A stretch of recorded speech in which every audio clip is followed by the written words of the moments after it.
Our next guest is a very special guest. She's fierce, self made, a polyglot, an actor, a politician returning to screen after 17 years. And before we honor Karan, which I'm going to ask her to do the honors, can we please put our hands together for Smriti Irani? Let's show her some love. Let's show her some love.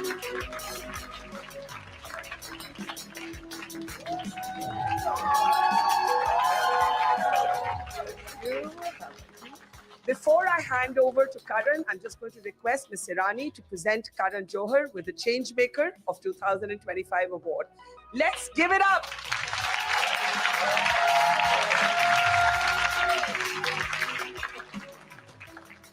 Okay, guys, I didn't think that was loud enough, so bigger applause. And now I will hand it over. Now I'm going to go and You're take your taking seat. my seat? Yes. Ma'am, the stage is all yours. Karan, let me take that seat. Yeah, thank you. Well, the tables have turned, and I am so humbled that they have. I have to say, ma'am, I've done this before. And I have to say, this is the first time he has mammed me ever. No. You know that's not true. I have always ma'amed you. I don't know why that sounds wrong on various levels, but I've always ma'amed you. You know that. It comes from a place of reverence, respect, and also to tell you that I'm very deeply privileged to have the honor of interviewing you today. I've done it several years ago at the World Economic Forum that was in India, in Bombay, in Delhi, sorry, in New Delhi, and now many, many years later.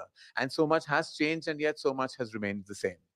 Indeed, I think as Ekta Kapoor has quintessentially said, "Rishton ke bhi roop badalte hain." Yes. And it's strange because, not strange at all, but Kyuki Saas Bhi Kabhi Bahu Thi, which I know is such a defining part of your life, your career, and it is in many ways representative of you wherever in the world you go, is making a comeback. Is it? Also the buzz. Have I made any official announcement? Can I officially announce it? I don't know. You have to dial up your friend Ekta Kapoor. I'm not allowed to. All right, let's just say Market Buzz is. Okay. Market Buzz says that this iconic show that single-handedly changed the face of Indian television is coming back in a new roop, in a new avatar, and with a new ideology, but with the same soul and tradition. And if it were to happen, so let's talk about it hypothetically, how would that make you feel? Well, I think that since I'm sitting in front of one of the industrial giants of India, I must say that look at television today from a different perspective. Yeah. When we did television 25 years ago, we have to be cognizant of the fact it was never sold as an economic pursuit or a revenue generating opportunity. Today, it employs between TV and OTT 2 million Indians. Wow. Television last year had a revenue of 30,000 crores. And OTT had a revenue of 24,000 crores. So it is not only the economic value, but more so, I think it's the cultural value. It is the emotive value that comes to screen, which is of, I think, a cause of celebration.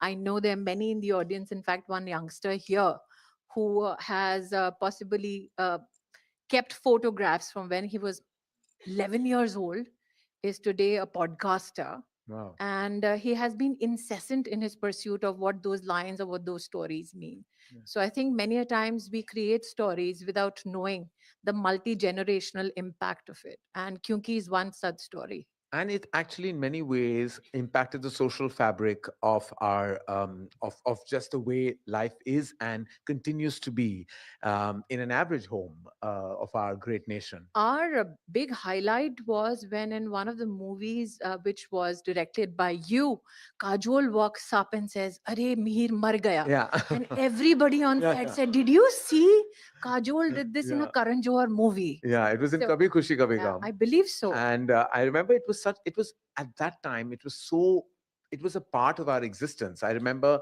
walking in and my mother just riveted. And not only that, it was like dad who was also riveted. And it was both of them. And then I used to sit and watch it. And at that time, it was, I have to say this, ma'am, and I say this with only love and admiration, but it wasn't the coolest thing to say that, you're riveted by watching Indian television at that time. I think movies were not cool from yes, India. Songs were not cool, and Nothing neither was cool. Nothing was cool. television series. Why Nothing only was cool. single out Ekta Kapoor? Uh, But I think that what is but I remember being riveted, and I remember it actually used to annoy me that Ekta and yourself had to be on so many platforms, always justifying, the I never tradition. justified anything. Ekta was always asked that That question, was her honest. I was only happy celebrating the paycheck. So No, but like Ekta had to go on and say that, that this is not regressive, that this is something that is value based and has a certain deep rooted culture. And brings me to my next question. Today, in this hyper woke era, if again, hypothetically, because we're not allowed to officially speak about it, and I'm most excited if this is the truth, I because love the shadow boxing. Yes. I do believe that it will again change the face of like streaming and television today. Today, do you think that Kyuki Saas Bhi Kabhi Bahu Thi needs a new syntax, or you think that it needs to remain and retain its inherent tradition? We created the tradition of Saas Bahu. Yeah, We created the template for emotive family drama. She was the first one off the block. yeah, And when we started, we were given this godforsaken time slot at 10:30 in the night where India went to sleep. yeah, And I think it was to the credit of Ekta Kapoor and her team that took an absolutely dead slot. And we were the tailwinds of Amitabh Bachchan and KBC. yes, So the program was never positioned to succeed. It was always positioned as though it is a polite rejection. yeah, And the fact that 25 years ago, the topics that came up in the show were marital rape, adult literacy, ragging on campuses, yes, the right of a woman to choose to be in a marriage where the husband cheats on her or not, or walk away.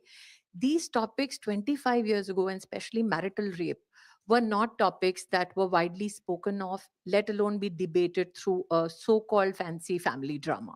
yeah, So I think that she pushed the envelope even then, yes, but she was not very verbose about what she was doing.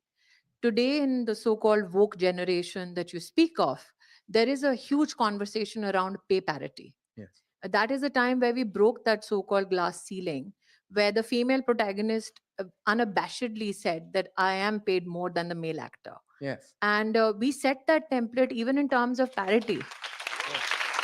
So, if presumably this is to happen again, I'm sure, given Ekta's inclination of pushing the envelope, she will do that again. Well, Ekta is a game changer, a trendsetter, and I've always said this, a bona fide genius. Literally, that mind and how it ticks is something that I have deep amount of regard for. And when it comes to Indian television, like you say, speak about pay parity, women have always ruled. You began that. Like you being paid higher than the male protagonist, I till wasn't paid more than the male protagonist when I signed the contract. it happened. I had Because you to, created the I legacy of that created show. that space, but I created that space in collaboration with the creator of the show. Yes. And I still remember that when we did that particular contract, that engagement, Ekta was very focused on the history we are about to create. Right. And everybody else was bothered about the paycheck. So she's always been focused about what is the new threshold that she can cross, or what is the new template that she can establish, or what new standards she can set. But I think that if you look at the Kyunki journey in totality, the most, I think, well kept secret about Kyunki is that I had a contract to do it again in 2014. And I walked away from it because I had to serve in the Indian Parliament as cabinet minister. Yeah. Yeah. So there were two projects that I'd walked away from. One was a movie that I was doing with the late Rishi Kapoor. Yes. And the other was Yuki Saas Bhi Kabhi Bahu Thi, where the set was ready. But there was a phone call from the Prime Minister's office that you have to take oath. Yeah. So I walked away from both of them. And with both Rishi Kapoor telling me, leave now. Because to serve your country is a greater service than just doing a Yes, movie absolutely. or to do a television series. Something that I'm actually very intrigued to know is what is tougher, the role of an actor or the role of a politician that you played in life? What has been more challenging for you? Well, since we are on the We the Women platform, just to be a woman is tough enough. Well, I had said this on one platform that when you're a woman, you're expected to look like a girl, work like a horse, and if you do kick around a bit, then you're supposedly very difficult no matter what your age. yeah, So I think it doesn't matter whether you're an actor or a politician, period. If you're a woman, it is not essential that life becomes easy when you succeed. In fact, when you succeed, it gets a bit more uh, difficult, because then the backlash comes very finely dressed. And so when you speak of The backlash, tongue lashing is very perfumed. yes, when you speak of backlash, and of course, being, as you said, being a woman has been challenging, whether you're an actor or a politician. It's challenging for others, not for me. Yeah, I mean, I'm sure with your personality, I'm Yes. sure you have taken those challenges head on. But do you feel sometimes you've been at the receiving end of mansplaining, of like people kind of excessively trying to explain a circumstance or situation to you? No, I think that it becomes difficult when you tell people and people presume that you will conform a lot. Yeah. That presumption comes when you succeed and you want to maintain success, and conformity becomes very essential because nobody wants you to rock the boat. And when you say that actually I was not born to conform, I was born to lead, Yeah. that becomes very stark for people to accept. So I've never been a conformist. And when I'm very, very effusive about how I know exactly what I'm doing, that tends to trample a few egos. Right, because predominantly, whether it's the movie industry, the television industry, prior to, of course, Kyuki Saas, or the political arena, largely has been male dominated for decades, you know. But then women have always come and paved the way, just like you did. Um, what was the one thing that you felt was most challenging being a woman, even in the political arena? I think once they see you coming, once they know what you're made of, then it becomes difficult. Right. Till then, they presume and they give you that grace that maybe you're not as bright. And especially if you come from a media background, they presume that, oh, you must have been quite an idiot to have chosen the acting path. Yeah. So they don't see you coming, and it's easier when they don't see you coming. Once they've seen you coming and they know the hammer that you are, then every nail on the face of the planet runs before you strike them on the head. So, Well, many nails have been struck by you on many heads, and we've seen that happen even at the electorate. But it brings me to that. really, I'm a very nice quintessential Bahu. Yes. Hmm. Uh, so it's something that I've been asked a lot is my reaction and my dealing with success and failure. While there have been like huge victorious moments, you've had sweeping election results. There've also been those like I know I've had films fail and down times. There've been those in your career as well. How have you managed to circumvent those times and deal Well, with those times? every time I've been rejected, that becomes a step to new success. Right. So even when I did Kyunki, I remember the first day when I went to work, the watchman threw me out of Ekta's building Yes. because he said, "You don't look like an actor." If I'd taken offense to his disposition, possibly I wouldn't be in that ecosystem to work with to begin with. And I think that people presume that success is going from one celebration to another. They do not realize that success actually is consistently going from one failure to another. To not allow those times where you feel that you're beaten to keep you down. It is every time you get back up. And many in my own family have asked me that, what do you think will be that moment in time when you say, okay, fine, now I'm done. Yeah. I've done enough. I said, the day I die. And the day I die, everybody who's competed with me ever will say, thank God she's dead because we couldn't keep her down. So, so I think that if you live your life without, and legacies are never made with one success. Yes. Legacies are always, and legends are always made when you're consistent over a period of time. Yeah, and Be- resilient. And not many recognize that with the advent of multimedia and technology, to stay relevant over 2.5 decades, to not only be resilient but to be culturally, societally be accepted across generations, it's not an easy task. Not at all. And media and politics are two of the toughest arenas, let alone for women, but even men. Yeah. And to be a cabinet minister, I'm not even 50 yet, but to be a cabinet minister, a 3-time MP, handling 5 different portfolios, and to be an actor in the number one show over 8 years. Now, that is something which is nothing short of a blessing. Absolutely. And you deserve all the applause in the world for that. And, ma'am, you specifically, there is a brand that you created for yourself, and that never happens strategically, or it always just happens on its own. Like when people told you, like, have you created this kind of brand equity for yourself? And I always say that it is something that happens, as that is part of your personality, your achievement, your ability to be resilient and to constantly conform with the times, adapt to our circumstance. And also in your profession, as an actor, as an artist in the media, there've always been like people where you're always on a hot seat, where you're always asked, you're questioned, there are complaints, or there are questions, or there is criticism.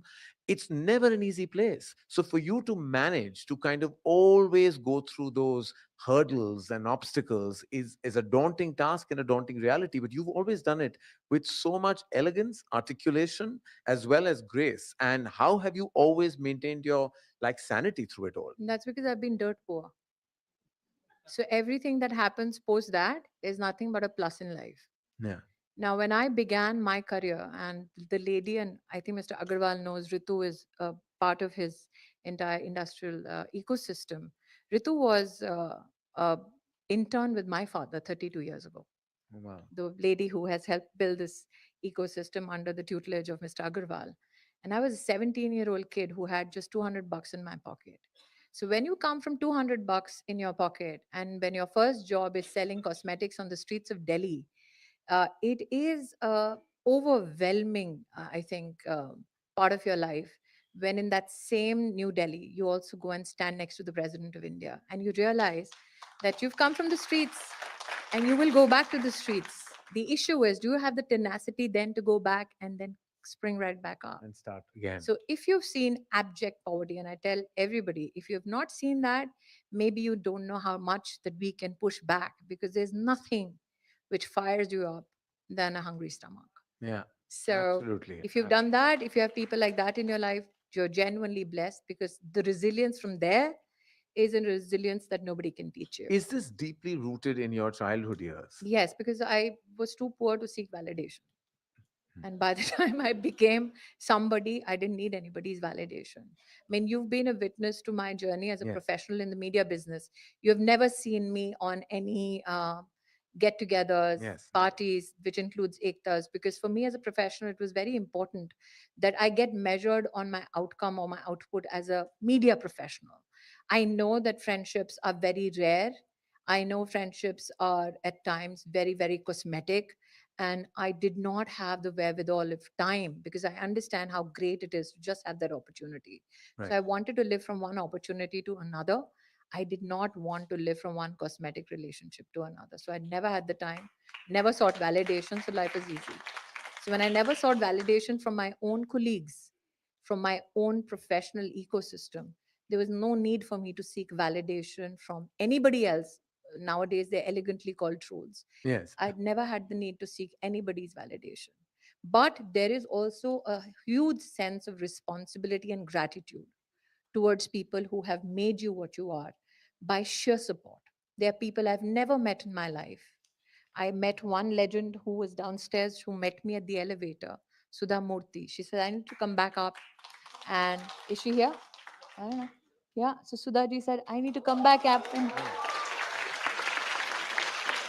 she said, I need to come back up and hear you, Smriti. Now, I've barely met Sudhaji like 4 times in my life, that too socially. But to have that grace shown to you, Barkha covered me in my first ever election. I don't know where she is right now. And she saw this tenacious. I fought my first election when I was 27 years old. Yeah. And for her to witness my journey. Yeah. So I think that you have a sense of gratitude. Overwhelmed. This kid here in the second row is a podcaster. He showed me a photograph with him when he was a kid.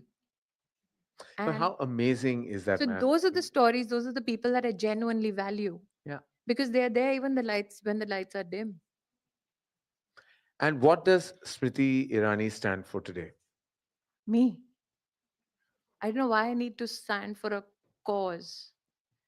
I am a sword that you unleash when you think you're most troubled. Wow.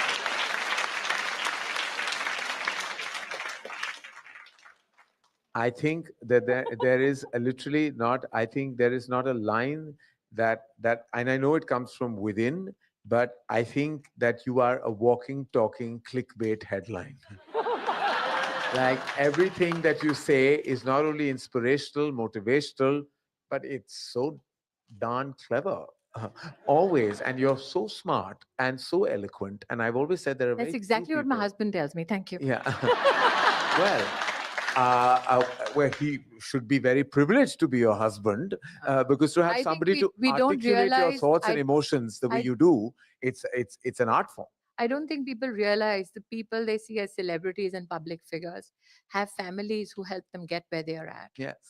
Maybe not family, but people who love them, who will support them unabashedly, irrespective of their flaws. So I think that the credit is and the applause is as much theirs, and the failure is only mine. Yeah. That's how we have to look at it. Is there somebody that Smriti Irani idolizes? I know men and women are made of clay. I've lived enough Yeah. to know that human beings ultimately disappoint when you love, when you adore. Yes. So instead of having somebody that I idolize, I realize that what you miss the most is a parent when you lose them. Yeah. So instead of idolizing the world, care for people who mean a lot to you. So every time I leave home, every time I get on a flight, it is the parent that I will message. They seem cantankerous when you're young, but you trust me will miss them when they're gone. So And I I, want to celebrate when they're there. And I also believe that when you lose a parent, you gain a God, because that's what happened with me when I lost mine. That I feel like that was the face that I prayed to. I felt I gained a God. It's not that I have anything against, anyone's religious practice, prayer, or belief, but very strongly, I believe your parent, when you lose them, you also gain that God, who becomes There the is guiding light. a definite part of your journey where you will lose your child, not because they will leave planet Earth, but because they will leave to build their own families. Yes, yes, That hurt will be distinct. yes. There is a time when you will lose a parent and you'll never hear their voice again. There is a time where you will meet friends and you'll never shake that hand again. So while they're there, just celebrate them, be grateful for them. In many ways, ma'am, I mean, not that I mean to departmentalize or compartmentalize our lives, but in many ways, you are in the 2.0 version of your life. It's the way we look at it. Our lives, I believe, professionally and personally, get divided into two halves. One, when you've achieved everything as a mother, as a wife, as a professional, and then you go into your self reflective mode, which is your 2.0 version. Are you in that 2.0 version? No, because you can never achieve perfection as a mother, as a wife. You're fundamentally flawed because you're human. Yeah, So if you were perfect, you'd be God. yeah, yeah. It's not just perfection. It's also like, is there a zone now that you feel you're in that is different from when you began? Yes, And what do you think has changed? the fact that I have financial security. Right. It may not seem much for people who are gathered here today, but it means a lot from people who can't afford 2 square meals a day. So I tell youngsters who come from affluent families that you will never know the abject panic when you don't know whether you'll get next month's salary or not. Absolutely. So I think I am now at least released from that panic. But I also believe when you talk about the new version of me, I have zero expectations now. So if you ask me, what do I want for myself 2 years, 1 year, 10 years down the line?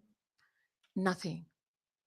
And I think that takes a lot of people aback because people presume that life's journey is nothing but an ambition. An ambition maybe for a new office tag, a new car, a house.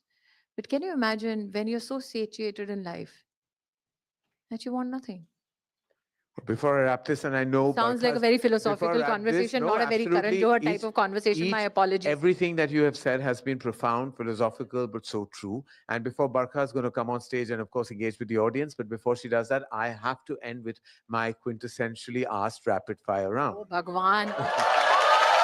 Uh, uh, It will not be controversial. Lord No, knows. I've gone through your rapid fire Yes, but once Lord, on the Lord knows couch things in are different, ma'am. coffee Today, with we Karan. are not in the era that we were then. We were saying a lot of things that we shouldn't be saying today. I didn't do that. Yeah, He did. Yes, there is something called digging a hole and jumping into it, and I've done that many times. I refuse to be in that No, situation. don't not, worry. I'm not for somebody who you, will but for pull. myself. I I know. worry for myself.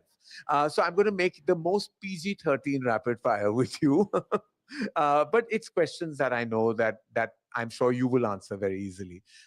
If your life were a song, a Bollywood Hindi film song, what would that song be? Well, the score would move from a Kuch Kuch Hota Hai to an Agnipath. That's all I know. Oh, like starts with deep romance going into revenge. What are you avenging? I am avenging possibly every kid who never had an opportunity, Well said. who Well said. never had an opportunity to equally compete. And avenge is too strong a word. Yeah. But I think But fight Agnipath, for. the original Yes. version, I'm sorry, but I'm a fan of Yes. the original one. Um, it was about a son trying to fulfill a desire for a mother. Yes. Eh, The gore, the glory, I think the basic human emotion in it was a son who felt a mother has been met with injustice. And I always felt that for my own parents, for my own mother, because she was made to leave home when I was 7 Right. because she could not have a son. Right.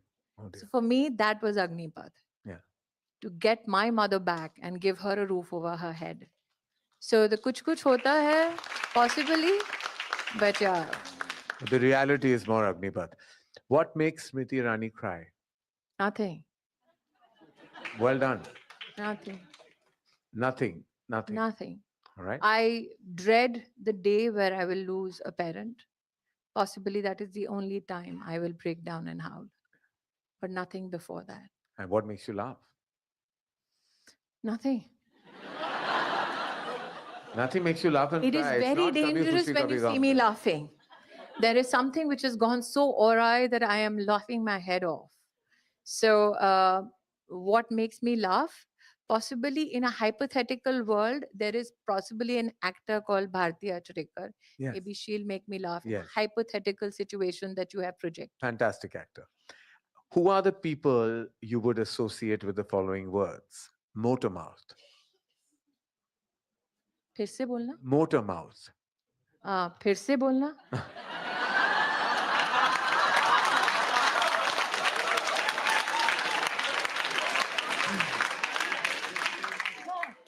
Cinematic legend.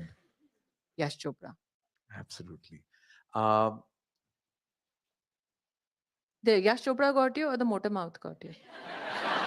My next thought got me, Okay. where I was trying to again ask something and I stopped myself. And I was like, this is going online. All right. A person, when I say need of the nation, if it were a person. Well, the nation has the man it needs in the position that he should be serving at. All right. And lastly, if if if there was a person that embodied hope, who would that person be? Many. We are blessed to be a part of a country where there are many stories of change and hope.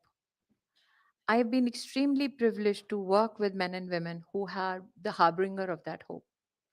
The first CDS of our country, General Bipin Rawat, I had the privilege of Yes. calling him a senior colleague. Yes. The current NSA, Ajit I had the pleasure Doval. of meeting him before he. Yes, Yes. Ajit Doval. Yes. He's a legend at work. I've had the pleasure of working with him. So I've worked with men and women in uniform. And I think that those are the legends, many unspoken, many unwritten, but they have the gratitude of the entire nation. We owe them a debt. Ladies and gentlemen, Smriti Irani, absolutely a powerhouse, a force of nature, a substantial woman, has broken every glass ceiling and is now about to break the ratings if what I hear is true. Hypothetically, Hypothetically speaking, we're not allowed to officially say it, but I think I let some cat out of this bag. But I have to thank Barkha for that. Thank you, ma'am. Thank you for always being such a pleasure to be in conversation with. Thank you. Barkha, the stage is all yours. Wasn't that an incredible conversation? It really, really, really was incredible.